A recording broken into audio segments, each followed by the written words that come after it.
তারেক জিয়া খেলে দিছে। তারেক জিয়াতে কোন লেভেলে খেলতেছে কারোই ধারণা নাই। উনি যারা মন্ত্রী হয়েছে এলাকার, তারেক জিয়ার সিদ্ধান্তগুলো কিন্তু অন্য লেভেলের ভাই। সেরকম মানুষের মনে ধরতেছে।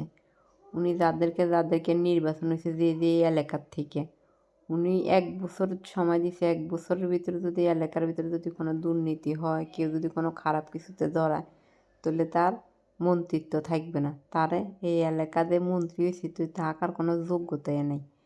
এরপর আরেকটা ঘোষণা দিছে, দেশে কোনো দুর্নীতি থাকবে না। উনি বৈশা মানে সব কিছু দেখতে আছে। আবার সরকারি দলেরকে ঘোষণা, যারা সরকারি চাকরি করে তারা যাতে কোনো ঘুষের রাজ্য না করে, বা কোনো চাঁদাবাজির রাজ্য না করে, জনগণরা যাতে সুন্দর মতন সেবা দেয়। আসলে ওনার কথাগুলো মানুষের প্রত্যেকটা কথা মনে ধরতেছে।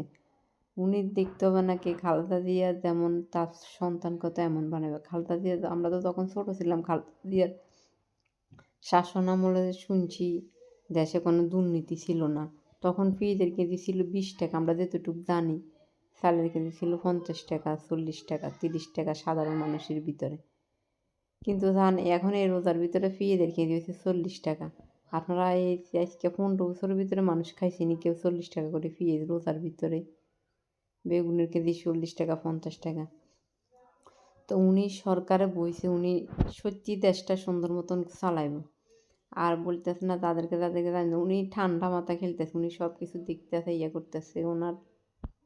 ওনার কথাবার্তি চলা চমৎকার, সব কিছুতেই মানে রাষ্ট্রের তো উনি যেভাবে চলতেছে, রাষ্ট্র যেভাবে চালাইতেছে, অনেক ধন্যবাদ। দেশে যাতে দুর্নীতি না থাকে, যে জায়গা ছোটো ছোটো মাসুম বাচ্চাকে দর্শন হইতেছে, ওনাদের যেন কঠিন শাস্তি একটা আইন করে সরকার। এটাই আমরা চাই, যাতে যে ওনার মা থেকে যেরকম নারীদেরকে নিরাপত্তা দিছে, এরকম নিরাপদ যাতে দেশে থাকে, ওনার হাতে থাকুক। আর ওনার দলের লোকেরা যাতে কেউ কোনো দুর্নীতিতে না জড়ায়, ওনার বদনাম করতে পারতো না। উনি বলছে আমার দলের নাম খাটায় যদি কেউ বদনাম করে, দুর্নীতি করে, ওনারে সিধে পুলিশের হাতে দিয়ে দিত, ওনাকে ডাইরেক্ট বাদ করে দিব।